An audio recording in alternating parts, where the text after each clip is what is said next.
तो hi everyone welcome back to my YouTube channel. तो finally देख पार्थे मु रेडी हो आज तो निश्चय मोर कोड जिबार आज अछि। तो फाइनली आज हमर डोरी लागि जगह पाखकू तो जगह हमको आज डोरी लगे तो फाइनल तो पाखु डाकी तो सेति लागि किंतु कोन करबे फर्स्ट टाइम नंदनकानन जिबार अछि तो फर्स्ट टाइम नंदनकानन जिबु देन तापरे जगह पाखकू जिबा जगह दर्शन करबा तो आपण मानकु मध्यम देखेबी। तो आम कौन करछु कोन नै तो चलो जिबा देखिबा। तो देख पारते फाइनली आम गाड़ी में बसी आईचु आउ बस गाड़ी गीत बजे दे बस मजा मस्ती करके आम ए चलू देख पारे सब नाच नाचिका तो चलचु। तो फास्ट तापर आम टे जाइलु गुपचुप टे खाई देलु कहीं टे भोक लगुला गाड़ी रे तो खाई जाइलु फिर भी टे बाटर देखिलु तो खाईदेलु टे आमती मन है देन आम नानी मु भाई मझिया दे सब मिसिक एमती खाईदेलु खाई देकी आम बाहर जाइलु आ फाइनली आम आसिक पहुंची जाइलु पार्किंग सेक्शन ले। तो देख पारे गाड़ी पार्किंग माने बहुत सारा गाड़ी सेठी अछि जेहेतु न्यू ईयर चलथिला माने हेनी बट आसीबार अछि आगु सेत बहुत भीड़ थिला। तो आम पार्किंग करके पळि आस्थिलु तो आम चललु आम कि नानी मु मझिया दे आउ झील चलची आम सहित तो फास्ट आम पहुंची जाइलु नंदनकानन रे सेति पय आम पार्किंग कर देकी पळि आसिलु। तो आम पहुंची जाइचु बट नंदनकानन भीतर को जाइनु तो ये फास्ट एंट्री रोड रही तो से लगी आम कथबार्ता होगी नर्माली जाऊँ। तो पहुंच सारा पर मु आपण मानकु देखेदेबी। तो फास्ट किंतु कौन करबा तो जिबा किंतु भोक तो लागिलानी तो से फास्ट पळि जाइलु टिके गोटे खाइबा पय होटल को बट खाइयाटा एते टेस्ट नथिला तो से समस्त टिके एमती बसी खाउचंती नॉर्मल एते भलो होटल नथिला तो किंतु भोक थिला बोली कि बाध्य होके हम टिके जाइथिलु आ खाइ देथिलु बस खाई पे की पळि आस्थिलु। तो देख पारथो नंदनकानन आगरे माने केते सारा लोक अछंती एठी तो एटा होची नंदनकानन देखेदेली बस। तो ता देखि भी पारले मध्ये माने केते सारा लोक एठी अछंती तो ता भीतर आमे मध्ये पळि आइथिलु आमे टिकट काट देथिलु जिवा पय। तो देख पारथो आमे एते सारा टिकट हे जायछि समस्तिंग पय तो आमे काटी देके आमे पळि आइथिलु नंदनकानन तो लेखा आइथिला आई लव नंदनकानन।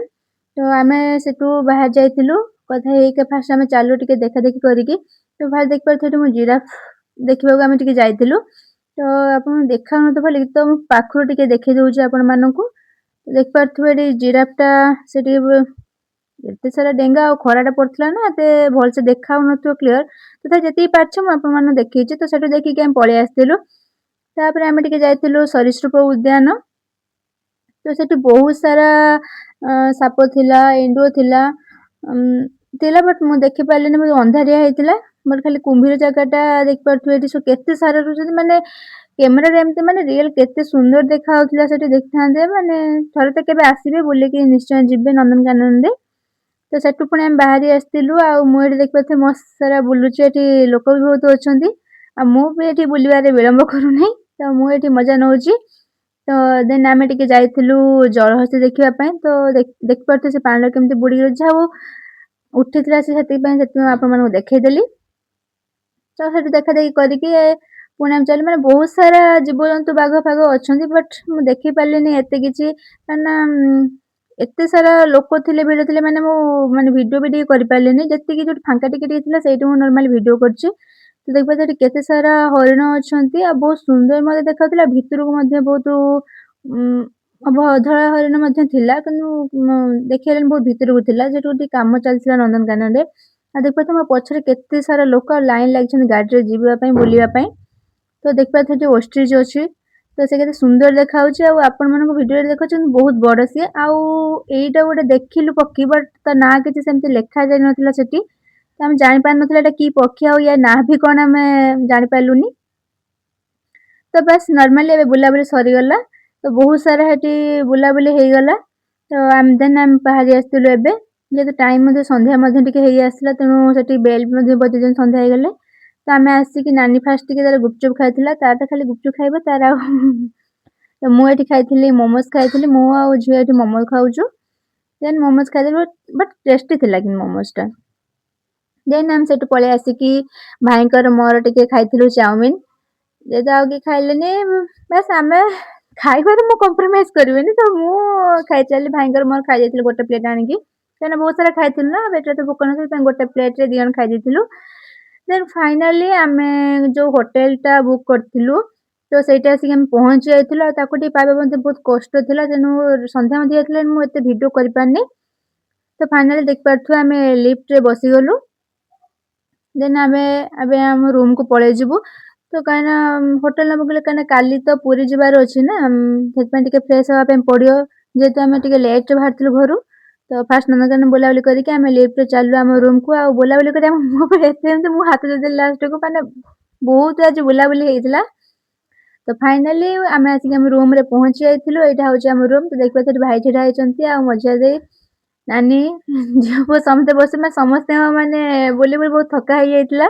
ତ ସେଥିପାଇଁ ଆମେ ହୋଟେଲ ଗୋଟେ ବୁକ୍ କରିଥିଲୁ ରହିବା ପାଇଁ ଟିକେ ଫ୍ରେଶ ହେଇକି ଟିକେ ଗଲେ ଭଲ ଲାଗିବ କାହିଁକିନା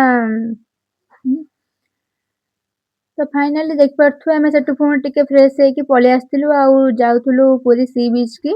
ତ ଏଟା ପୁରୀର ମାନେ ଗୋଟେ ମନ୍ଦିର ଥିଲା ଗଲା ବାଟରେ। ଆଉ ଦେଖିପାରୁଥିବେ ଯେହେତୁ ଆମେ ପୁରୀ ଏମିତି ସମୟରେ ଆସିଥିଲୁ ପୁଣି ପୁରୀରେ ମହୋତ୍ସବ ପଡିଥିଲା ତ ବହୁତ ସାରା ଦୋକାନ ପଡିଥିଲା ଏଠି ସି ବିଚ୍ ରେ। ତ ଦେଖିପାରୁଥିବେ କେତେ ସାରା ଲୋକ ମାନେ ରାତି ତଥାପି 11ଟା ପାଖାପାଖି ହେଲାଣି କିନ୍ତୁ ଲୋକ ଦେଖିପାରୁଥିବେ କେତେ ସାରା ଏଠି ଅଛନ୍ତି ଯେହେତୁ ମହୋତ୍ସବ ଚାଲିଛି ଏଠି। ତ ବହୁତ ସାରା ଦୋକାନ ବଜାର ପଡିଥିଲା। ତ ଆମେ ତ ମସ୍ତ ବୁଲିଲୁ ଆଉ ବହୁତ ସାରା ଜିନିଷ ମଧ୍ୟ କିଣାକିଣି କରିଛୁ। ବଟ୍ ମୁଁ ଦେଖେଇ ପାରିନି ବାସ୍ କିନ୍ତୁ ଦେଖିପାରୁଥିବେ ଏଠି କେତେ ସାରା ଦୋକାନ ପଡିଛି ଆଉ କେତେ ଲୋକ ଅଛନ୍ତି। ତ ଏଠି ସେମାନେ ମଧ୍ୟ ବୁଲୁଛନ୍ତି ଆଉ ବହୁତ ମାନେ ବାହାର ଦେଶରୁ ଲୋକମାନେ ମଧ୍ୟ ଆସିଛନ୍ତି ଆମ ଓଡିଶାକୁ। ତ ଦେଖିବା ପାଇଁ ତ ଆମେ ମଧ୍ୟ ସେଠି ଟିକେ ଯାଇକି ଫାଷ୍ଟ ଆମେ ପାମ୍ପୁଡି ଚାଟ ଖାଇ ଦେଇଥିଲୁ ଝିଅର ମୋର। ସେଟା ବହୁତ ଭଲ ଥିଲା କିନ୍ତୁ ମୁଁ ମାନେ ଖାଇବା ମୋର ଟିକେ ଫେବରାଇଟ। ତ ଯୋଉଠିକି ଯିବି ମୁଁ ଆଗେ ଖାଇବି। ଦେନ୍ ସେଠୁ ଖାଇ ପିଇକି ଆମେ ପଳେଇ ଆସିଥିଲୁ ଯେହେତୁ ବୁଲାବୁଲି କରୁଥିଲୁ କାହିଁକିନା ସେମାନେ ସି ବିଚ୍ ପାଖକୁ ଯାଇନଥିଲୁ ସନ୍ଧ୍ୟାରେ କାହିଁକିନା ହେଟା କାଲିକି ଯିବୁ ଯେତେବେଳେ ଜଗା ଦର୍ଶନ ସାରିବୁ ସେତେବେଳେ ଆମେ ସେଇଠିକି ସି ବିଚ୍ କୁ ଯିବୁ। ତ ଏଠି ବୁଲାବୁଲି କରିକି ପୁଣି ଆମେ ଟିକେ ଏଠି ଛିଡା ହେଇଯାଇଥିଲୁ ରୋଡ ସାଇଡରେ ଗୋଟେ ଭେଲପୁରୀ ପଡିଥିଲା ଆଉ ସେଟା ମତେ ସେ ଅବଶ୍ୟ ଦିଅନ୍ତୁ କଣ ପକେଇଦେଲେ ଅଳ୍ପ ଜିନିଷ ପଡିଥିଲା ବହୁତ ଭଲ ଲାଗୁଥିଲା। ତାପରେ ଆମେ ଟିକେ ଖାଇଦେଲୁ ଆଇସ୍କ୍ରିମ। ମୁଁ ତ ଖାଇନଥିଲି ମତେ ଯେହେତୁ ଟିକେ ଥଣ୍ଡା ଥିଲା ବହୁତ ପବନରେ ଆସିଥିଲି ତ ନାନୀ ସେଇଟା ଖାଉଥିଲା ସେଇଟାରେ ମୁଁ ଟିକେ ବାସ୍ ମୋତେ ଖୁଆଇଦେଲା ମୁଁ ଖାଇଥିଲି। ବାସ୍ ଖାଇ ପିଇକି ସେଠି ଟିକେ ବୁଲାବୁଲି କରିକି ମଜାମସ୍ତି କରିକି ସବୁ ଦେନ୍ ଆମେ ପଳେଇ ଆସିଥିଲୁ ଫାଇନାଲି ରୁମକୁ ଏବେ ଯୋଉ ରୁମଟା ଆମେ ବୁକିଂ କରିଥିଲୁ। ତ ଆମେ ଭାଇଙ୍କର ମୋର ବସି ଯାଇଥିଲୁ ଖାଇବା ପାଇଁ। ସେଠି ମଝିଆ ଭାଇ ଝିଅ ପୁଅ ସିଏ ବୋଧେ ବସି ପଡିଥିଲେ ତ ଆମେ ନେଇ ଆସିଥିଲୁ ନାନ୍ ଆଉ ଚିଲି ମସରୁମ ପନିର ଫନିର ସବୁ ନେଇ ଆସି ଖାଇଦେଲୁ। ତ ଫାଇନାଲି ସକାଳୁକୁ ଆମେ ରେଡି ହେଇଯାଇଥିଲୁ ଜଗାକୁ ଟିକେ ଦେଖିବୁ ବୋଲିକି ତ ଡୋରି ଲଗେଇଛି ସିଏ ଯେତେବେଳେ ଯାହା ହଉ ମାନେ ମାନେ ସେତିକି ପଇସା ପାଖରେ ଥିଲେ ହବ ନାହିଁ ଜଗାର ଡୋରି ଲାଗିବା ନିହାତି ଆବଶ୍ୟକ। ତା ଡୋରି ଲାଗିଲେ ପାଖରେ ପଇସା ନଥିଲେ ବି ଆସିପାରିବେ ଆପଣମାନେ ପୁରୀ। ଆମେ ରେଡି ହେଇଥିଲୁ ମସ୍ତ। ତ ଦେନ୍ ଆମେ ଫାଇନାଲି ଦେଖିପାରୁଥିବେ ପୁରୀର ମର୍ଣ୍ଣିଂ ଭ୍ୟୁ ଟା କେମିତିକା ଦେନ୍ ଏଟା 5ଟା 5ଟାର ଭ୍ୟୁ ଏଟା। ତ ଦେଖିପାରୁଥିବେ ଏଠି ପୁରୀ ମନ୍ଦିର ଦେଖାଯାଉଛି ଆଉ ଟିକେ କୁହୁଡା ପଡିଯାଇଥିଲା ସେଥିପାଇଁ ଟିକେ ଏତେ ସ୍ପଷ୍ଟ ଦେଖାଯାଉନି କିନ୍ତୁ ଆମେ ଟିକେ ପଳେଇ ଆସିଲୁ ଶୀଘ୍ର ଏଥିପାଇଁ କି ମାନେ ବହୁତ ଭିଡ ହଉଛି ଏଠି। ଆଉ ଜଗାର ମଝିରେ ମଝିରେ ଦର୍ଶନ ମଧ୍ୟ ବନ୍ଦ କରିଦଉଛନ୍ତି ଏତେ ସାରା ଭୋଗ ଆଉ ତାଙ୍କର ବହୁତ ସାରା ନୀତି ମଧ୍ୟ ରହିଛି। ତ ଦେଖିପାରୁଥିବେ ଏଠି ପୁରୀ ମନ୍ଦିର କେତେ ଦେଖାଗଲାଣି ତ ଆପଣମାନେ ଦେଖିପାରୁଥିବେ ଆଉ ଏତେ ଭୋର ମଧ୍ୟ ଏଠି କେତେ ସାରା ଲୋକ ଏଠି ଅଛନ୍ତି। ଜଗାକୁ ଦେଖିବା ପାଇଁ ତ ଫାଇନାଲି ଆମେ ମଧ୍ୟ ଜଗାକୁ ଦେଖି ଦେଖି ପଳେଇ ଆସିଲୁ ତ ସେଇଟା ଆମ ଭାଗ୍ୟର କଥା ଯାହା ହଉ ଆମେ ଟିକେ ସେତିକି ତାଙ୍କୁ ଭଲରେ ଦେଖିପାରିଲୁ। ତ ଯେହେତୁ ବହୁତ ଭିଡ ଆପଣମାନେ ତ ଜାଣିଥିବେ ପୁରୀ ମନ୍ଦିରକୁ ଆମର ମୋବାଇଲ ଏଲାଉ ହିଁ ନାହିଁ ଟୋଟାଲି ଉପରେ ତେଣୁ ଆମେ ପଛ ବାଟେ ବାହାରିଥିଲୁ ଉତ୍ତର ଦ୍ୱାରରେ ତ ବାହାରିକି ମୁଁ ଟିକେ ଦେଖି ଦେଇଥିଲି ଭିଡିଓ। ତ ତାପରେ ଆମେ ପଳେଇ ଆସିଥିଲୁ ପୁରୀ ବଡଦାଣ୍ଡରେ ତ କାଳିଆ ପାଖକୁ ଆସିବୁ ତା ବଡଦାଣ୍ଡରେ ପାଦ ଦେବୁନି ଏଟା କଣ କେବେ ହେଇପାରିବ? ତ ଫାଇନାଲି ଦେଖିପାରୁଥିବେ ମୁଁ ତା ବଡଦାଣ୍ଡକୁ ପଳେଇ ଆସିଛି ଆଉ ଦେନ୍ ମୁଁ ଟିକେ ଚାଲିଲି ଏବେ କାହିଁକିନା ସେଠିକି ଟିକେ ଯିବା ଦେଖାହବ। ତ ଦେଖିପାରୁଥିବେ ମୁଁ ଏବେ ପୁରୀ ବଡଦାଣ୍ଡରେ ଅଛି ଆଉ ସେଠି ଦେଖାଯାଉଛି ତ ପୁରୀ ମନ୍ଦିର। ତ ଆମେ ଟିକେ ପଳେଇ ଆସିଲୁ ଏଠି ଟିକେ ଦର୍ଶନ ସରିଯାଇଥିଲା ବଟ୍ ଟିକେ ଫଟୋ ମଟ ଉଠେଇବା ପାଇଁ ନର୍ମାଲି ଏମିତି ଟିକେ ପଳେଇ ଆସିଥିଲୁ ନାନୀ ସେଠି ଫଟୋ ଉଠଉଛି। ତ ବହୁତ ସାରା ଲୋକ ଏଠି ଫଟୋ ଉଠଉଛନ୍ତି କିନ୍ତୁ ଆମେ ଫାଷ୍ଟ ଟିକେ ଯାଇକି ଦର୍ଶନ କରିକି ପଳେଇ ଆସିଲୁ କାହିଁକିନା ବହୁତ ଦେଖିପାରୁଥିବେ ସେଠି କେତେ ଲାଇନ ବି ଲାଗିଛି। ମାନେ ଏତେ ଭିଡ ଏତେ ଭୋରରୁ ଆସି ମଧ୍ୟ ତ ଆମେ ଦର୍ଶନ ସରୁ ସରୁ ଦେଖିପାରୁଥିବେ କେତେ ଖରା ଆମେ ଆସିଥିଲୁ କୋଉ ଭଳିଆ ଆଉ ହେଲା କୋଉ ଭଳିଆ ତାପରେ ଆମେ ଟିକେ ଖାଇ ଦେଇଥିଲୁ ଦହିବରା ଯଦି ଭୋକ ଲାଗୁଥିଲା ପୁଣି ମସ୍ତ ଖାଇ ଦେଇକି ଆମେ ପଳେଇ ଆସିଥିଲୁ ଏବେ ବାହାରିଲୁ ମାନେ ଆଉ ଗୋଟେ ଜାଗାକୁ ମଧ୍ୟ ଯିବାର ଅଛି। ତ ଦେଖିପାରୁଥିବ ରୋଡ ଟା ମାନେ ଏବେ କେତେ ଫାଙ୍କା ଅଛି ଯେହେତୁ ଆମେ ଟିକେ ସକାଳୁ ସକାଳୁ ବାହାରିଥିଲୁ ନା। ତ ମସ୍ତ ଭିଉ ଥିଲା ତ ତାକୁ ମଧ୍ୟ ଆମେ ଟିକେ ଏଞ୍ଜୟ କରି କରିକା ଚାଲିଲୁ ଏବେ। ତ ନେକ୍ସଟ ଆମେ କୋଉଠି ଚାଲିଛୁ ଭିଡିଓକୁ ମୋ ସହିତ ଦେଖି ଚାଲନ୍ତୁ ଆପଣ ମାନେ ମୋ ଜର୍ଣ୍ଣିରେ ସାଥ ଦିଅନ୍ତୁ। ତ ଦେଖିପାରିବେ ଆମେ କୋଉଠିକି ଯାଉଛୁ, କେତେ ସାରା ମଜାମସ୍ତି କରୁଛୁ। ତ ଦେଖିପାରୁଥିବେ ଏଇଟା ପୁରୀର ଆଉ ଗୋଟେ ଜାଗା ଏଟା ଯୋଉଟାକି ଆମେ ମାତା ମଠ କହୁଛନ୍ତି ସେଇଠି। ମାନେ ବହୁତ ସୁନ୍ଦର ହେଇଛି। ଫାଷ୍ଟ ତ ଏଠି ଆମର ଗଣେଶ ଠାକୁରଙ୍କ ସହିତ ଦେଖା ହେଇଯାଇଥିଲା। ତାପରେ ଆମେ କାଳିଆକୁ ଦେଖିକି ପୁଣି ପଳେଇ ଆଇଥିଲୁ। ମାନେ ବହୁତ ସାରା ସେଠି ଏତେ ସୁନ୍ଦର ହେଇଛି ମାନେ ସେଠି କୃଷ୍ଣଙ୍କର ଆପଣ ସବୁ ଅବତାର ପାଇଯିବେ। ମାନେ ଯେମିତିକି ବୃନ୍ଦାବନ ଯେମିତି ବାସ୍ ସେମିତି ସେଠି ବହୁତ ସାରା ଏତେ ସୁନ୍ଦର ହେଇଛି ସେ ଜାଗା। ଯଦି ଆପଣ ଥରେ ଯିବେ ଆପଣଙ୍କ ପଇସା ବସୁଲ ପୁରା ହେଇଯିବ। ଏଟା ତ ମୁଁ କହୁଛି କାହିଁକିନା ନର୍ମାଲି ତ ମତେ ବହୁତ ହି ପସନ୍ଦ ଆସିଲା ସେ ଜାଗାଟା।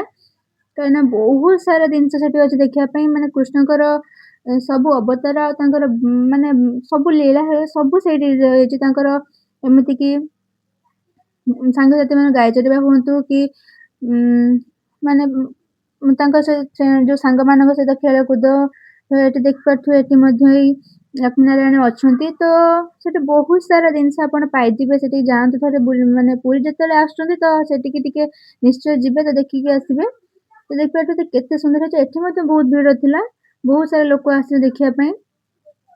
ଦେଖିପାରୁଥିବେ ଏଠି ମଧ୍ୟ ମାନେ ଛୋଟ କୃଷ୍ଣ ଅଛନ୍ତି ବାଲଗୋପାଲ। ତ ତାପରେ ମାନେ ଯୋଉ ଜାଲରେ ସବୁ ଏମିତି ଘେରି ଦେଇଛନ୍ତି ସେଥିପାଇଁ ଟିକେ ସ୍ପଷ୍ଟ ଦେଖାଯାଉନି ବଟ୍ ରିଏଲ ବହୁତ ସୁନ୍ଦର ଦେଖାଯାଉଥିଲେ। ତ ଦେଖିପାରୁଥିବେ ଏଠି କେତେ ସାରା ଶ୍ରୀକୃଷ୍ଣଙ୍କ ମାନେ ଅଚ୍ୟୁତାନନ୍ଦ ମଧ୍ୟ ଅଛନ୍ତି। ଶ୍ରୀ ଚୈତନ୍ୟ ଆଉ ତା ସହିତ ଏଠି ବାବା ମଧ୍ୟ ଅଛନ୍ତି ଭୋଲା ବାବା। ଶ୍ରୀକୃଷ୍ଣ ମାନେ ଦେଖିପାରୁଥିବେ ମାନେ ତା ବ୍ୟତୀତ ମାନେ ଆହୁରି ଅନେକ ସୁନ୍ଦର ସୁନ୍ଦର ଜିନିଷ ଅଛି। ମୁଁ ତ ଏତିକି ବାସ୍ ଭିଡିଓରେ ଦେଖେଇ ପାରୁଛି। ମାନେ ଆହୁରି ମଧ୍ୟ ବହୁତ ସୁନ୍ଦର ସୁନ୍ଦର ଜିନିଷ ଅଛି ଆପଣ ଦେଖିବା ପାଇଁ। ଯୋଉ ହନୁମାନଙ୍କ ବଡ ବଡ ମୂର୍ତ୍ତି ମଧ୍ୟ ଦେଖିପାଇବେ। ତ ଦେଖିପାରୁଥିବେ ଏଠି ମାନେ ବୁଦ୍ଧଦେବ ବି ଅଛନ୍ତି, ଆମ ଭୋଲା ବାବା ବି ଅଛନ୍ତି। ଆଉ ତା ସହିତ ଦେଖିପାରୁଥିବେ ସେପଟ ସାଇଡରେ ଯୋଉ ଗୋଟେ ପୋଖରୀ ଅଛି ସେଠି କୃଷ୍ଣଙ୍କର ଦେଖିପାରୁଥିବେ କେମିତି ଯୋଉ ଜଳଯାତ୍ରା କରନ୍ତି। ତ ସେଠି ଯୋଉ ଆମର ଏଠି ହଁ ଯୋଉ କହୁଥିଲି ତ ଦେଖିପାରୁଥିବେ ଏଠି ମାନେ ବହୁତ ଭିଡ ଥିଲା ନା ମତେ ଟିକେ କହିବା ପାଇଁ ଟିକେ ଅସୁବିଧା ପ୍ରୋବ୍ଲେମ ହଉଥିଲା। ତ ଦେଖିପାରୁଥିବେ ଏଠି ଏଇଟା ହଉଛି ଶ୍ରୀକୃଷ୍ଣଙ୍କର କୁଞ୍ଜ ବିହାରର ମାନେ ଏତେ ସୁନ୍ଦର ହେଇଥିଲା। ବଟ୍ ଟିକେ ଲାଇଟରେ ସର୍ଟ ଥିଲା ବୋଲିକି ମୁଁ ଟିକେ ଭଲସେ ଆସିନି। ବଟ୍ ବହୁତ ସୁନ୍ଦର ଥିଲା ରିଏଲଟା। ଯଦି ଆପଣ ନିଜେ କେବେ ଆସିକି ଦେଖିବେ ତ ଜାଣିପାରିବେ କୁଞ୍ଜବାଟା କେତେ ସୁନ୍ଦର ହେଇଥିଲା ସେ ପ୍ଲେସଟା। ମୋର ତ ଇଚ୍ଛା ହଉନଥିଲା ଆସିବା ପାଇଁ ସେଠୁ ବଟ୍ କଣ କରିବା ଆସିବାକୁ ତ ପଡିବ ନା। ତ ମୁଁ ତ ମସ୍ତ ବୁଲୁଛି ଏଠି। ମାନେ ସିଷ୍ଟମ ବି ସେଠି ଥିଲା ମାନେ ସ୍ପଷ୍ଟ ବି ଦେଖିପାରିବ କିଛି ନାହିଁ। ଖାଇବା ପିଇବା ସବୁ ବ୍ୟବସ୍ଥା ସେଠି ଥିଲା। ବଟ୍ ଆମେ ସେଠି ଖାଇନଥିଲୁ। ବାସ୍ ମୁଁ ତ ଏଠି ମୋର ବୁଲିବାରେ ବ୍ୟସ୍ତ ଅଛି। ଆଉ ଗେଟଟା ମଧ୍ୟ ସେମାନେ ବହୁତ ସୁନ୍ଦର କରିଥିଲେ ଦେଖିପାରୁଥିବେ। ଆଉ ବହୁତ ସାରା ଲୋକ ଆସିଲେ ନା ମତେ ସେଇଥିପାଇଁ ଟିକେ କହିବାକୁ ପ୍ରୋବ୍ଲେମ ହଉଥିଲା। ଦେଖିପାରୁଥିବେ ଏଠି ଶ୍ରୀକୃଷ୍ଣ କେମିତି ଗାଈ ଚରଉଛନ୍ତି। ସେଠି ବି ସାଙ୍ଗ ପିଲାଙ୍କ ସହିତ ମଜାମସ୍ତି କରୁଛନ୍ତି। ମାନେ ସବୁ ଚିତ୍ର ଅଛି। ତା ବ୍ୟତୀତ ଏଠି ଦେଖିପାରୁଥିବେ ନୃସିଂହ ଅବତାର, ଶ୍ରୀକୃଷ୍ଣଙ୍କର ଅବତାର। ତ ଏଠି ମଧ୍ୟ ଗୋଟେ ବହୁତ ବଡ ମୂର୍ତ୍ତି ଥିଲା। ଆଉ ମାନେ ତା ଚାରିପଟଟା ମଧ୍ୟ ବହୁତ ମାନେ ସେମିତି ନୁହେଁ କି ଫାଙ୍କା ରହିଥିଲା ନାଇଁ। ତା ଚାରିପଟେ ବହୁତ ସାରା ଗଛ ହେଇଥିଲା। ତ ବୁଲାବୁଲି ସାରିକି ଦେନ୍ ଆମେ ପଳେଇ ଆସିଥିଲୁ ଟିକେ ଆଇସ୍କ୍ରିମ ଖାଇବା ପାଇଁ। ଯେହେତୁ ଟିକେ ଖରା ପଳେଇ ତେଣୁ ମୁଁ ଟିକେ ଖାଇଦେଲି। ସମସ୍ତେ ଆମେ 3 ଜଣ ଆଇସ୍କ୍ରିମ ଖାଇ ଖାଇକା ଚାଲିଲୁ ଏବେ। ତ ଆସିକି ପୁଣି ଟିକେ ପୁରୀ ପଳେଇ ଆସିଥିଲୁ। ଆଉ ଆସିକି ସ୍ୱର୍ଗଦ୍ୱାର ଆମେ ଯାଇନଥିଲୁ ଯେହେତୁ ଟିକେ ପଳେଇ ଆଇଥିଲୁ ସ୍ୱର୍ଗଦ୍ୱାର। ତ ସେଠିକି ଯାଇକି ମଧ୍ୟ ଆମେ ଟିକେ ବୁଲାବୁଲି କରିଥିଲୁ। ତ ଦେଖିପାରୁଥିବେ ଏଟା ଏଥିପାଇଁ ଯାଇଥିଲୁ କି ମଣିଷର ଯୋଉ ଇଗୋ ଦେଖଉନାହାନ୍ତି ନା ସବୁ ସେଇଠି ସରିଯିବ। ବାସ୍ ଗୋଟେ ସ୍ୱର୍ଗଦ୍ୱାର ଆସିଲେ କେବଳ 6-8 ଖଣ୍ଡ କାଠରେ ବାସ୍ ମଣିଷର ଟୋଟାଲି ଉପରେ ଧନୀ ହୁଅନ୍ତୁ ଗରିବ ହୁଅନ୍ତୁ ସମସ୍ତଙ୍କର ସେଇଠି ଶେଷ। ଦେନ୍ ସେଠି ଆମେ ବୁଲାବୁଲି ସାରିକି ପଳେଇ ଆସିଥିଲୁ ପୁରୀ ସି ବିଚ୍ କି। କାରଣ ଆମେ ସକାଳୁ ଯାଇନଥିଲୁ ନା ସକାଳୁ ବାସ୍ ସେଇଠୁ ରେଡି ହେଇକି ପଳେଇ ଆଇଥିଲୁ ଜାଗାକୁ ଟିକେ ଦେଖିବା ପାଇଁ ଦର୍ଶନ କରିବା ପାଇଁ। ତେଣୁ ଆମେ ସେଥିପାଇଁ ସେଠି ସବୁ ବୁଲାବୁଲି ସାରିକି ଆମେ ପଳେଇ ଆସିଥିଲୁ ଲାଷ୍ଟକୁ ସି ବିଚ୍ କୁ। ତ ସି ବିଚ୍ ଦେଖିବାକୁ ସେଠି ମଧ୍ୟ ମାନେ ଏଟା କେତେବେଳେ 4ଟା ବେଳେ 4ଟା ବାଜିଲାଣି ତଥାପି ଲୋକ ଏଠି ଗାଧଉଛନ୍ତି ଦେଖିପାରୁଥିବେ। ଆଉ ବହୁତ ଜୋରରେ ଲହଡି ଆସୁଥିଲା ତଥାପି ସାଇଲେନ୍ସ ବି ଦଉଥିଲେ କି ନାଇଁ ଏତେ ଭିତରକୁ ଯାଅନି ବୋଲିକି। ମୋର ତ ବାସ୍ ସେତିକି ନର୍ମାଲ ଯେହେତୁ ଆମେ ସେଠି ଖାଲି ଯାଇକି ବୁଲାବୁଲି କରିକି ଏମିତି ଯେହେତୁ ମୁଁ ଡ୍ରେସଟା ଓଦା ହେଇଛି ସେଥିପାଇଁ ମୁଁ ଦୌଡ଼ିକି ପଳେଇ ଆସିଥିଲି। ବାସ୍ ମସ୍ତ ଏଞ୍ଜୟ କରିକି ଆମେ ପଳେଇ ଆସିଥିଲୁ। ଦେଖିପାରୁଥିବେ ଏଠି ସବୁ କେମିତି ହଉଛନ୍ତି। ଆଉ ନାନୀ ଟିକେ ଚଟପଟି ଭିତରେ ଖାଉଛି। ଖରା ପଡୁଛି ବୋଲି କେହି ଅନେଇ ପାରୁନାହାନ୍ତି। ବାସ୍ ସମସ୍ତେ ଏଇଠି ବୁଲାବୁଲି କରୁଛୁ ତ ଖାଇ ପିଇକି ମଜାମସ୍ତି କରିକି ଆରେ ମୁଁ ହିଁ ତ ଖାଇନି କେବଳ ବାକି ରହିଛି ନାନୀ ଟିକେ ମତେ ଖୁଆଇ ଦେଇଥିଲା। ଆଉ ଆମେ ସବୁ ବାସ୍ ମିଶିକି ଖାଇ ପିଇକି ବୁଲାବୁଲି କରିକି तो एन्जॉय बहुत करथिलु। तो आपण माने आसिके टिके बुलाबुली करंतु जेहेतु न्यू ईयर आसलानी। देन सेटु आमे फाइनाली बाहरी आसथिलु एबे सी बीच टू तो हमर आउट जगह मध्ये जिबार थिला बहुत लेट भी आउथले तेनु आमे सेटु बुलाबुली सारी पळे आसथिलु तो देख पड़थे रोड आमे चाललु एबे गाडी बसी आइथिलु। देन फाइनाली आमे आसिकी पहुंची आइथिलु लिंगराज मंदिर पाखरे। तो सेटा भुवनेश्वर सेहीपुरी पाखापाखि रे अछि भुवनेश्वर लिंगराज मंदिर तेणु आमे जाइथिलु सेदिन ଯାହା ହଉ ଆମ ଭାଗ୍ୟ ଏମିତି ଥିଲା କି ସେଦିନ ଭଲ ବାବାଙ୍କ ଜନ୍ମଦିନ ମଧ୍ୟ ଥିଲା ତାଙ୍କ ଚାଲିଥିଲା ତାଙ୍କ ଜନ୍ମ ଉତ୍ସବ ତେଣୁ ଯେହେତୁ ଜନ୍ମଦିନ ଯାହା ତାଙ୍କୁ ଦେଖିବା ପାଇଥିଲୁ ବଡ଼ ଭାଗ୍ୟର କଥା ଆମର ଆଉ ମନ୍ଦିର ଭିତରୁ ସେଠି ମଧ୍ୟ ଫୋନ୍ ଏଲାଉ ନଥିଲା ତେଣୁ ମୁଁ କିଛି ବି ଫଟୋ କ୍ୟାପଚର କରିପାରିନି ଭିଡ଼ିଓ ମଧ୍ୟ କରିନି ବାସ୍ କିନ୍ତୁ କେତେ ସାରା ଲୋକ ଦେଖିପାରୁଛନ୍ତି ତ ତେଣୁ ମୁଁ ବହୁତ ଦୂରରେ ଆସିକି ଟିକେ ଭିଡ଼ିଓ କରିଥିଲି ମାନେ ଆମେ ଦର୍ଶନ ସରିଲା ପରେ ଏତେ ଲୋକ ହେଇଯାଇଥିଲେ ଆପଣ ବିଶ୍ୱାସ ବି କରିପାରିବେନି ଦେନ୍ ଆମେ तो आम टे गुपचुप खाई बाहरी आसलु देखिपे आम आसिक गोटे होटेल जाइलु जेहेतु बहुत राति जाइला से आम होटेल जाइलु होटेल खाई पीकी नान आउ चिली मशरूम मंचूरियन आउ तड़का टी खाई पीकी देन आम बाहरी आसलु तो फाइनाली एबे आमे पलि आसलु तो आम घर को पलि आसचु तो बहुत सारा बुलाबुली होता गोड़ बहुत बिंधुला तो एबे रोची bye bye thank you for watching तो टाटा बाय बाय।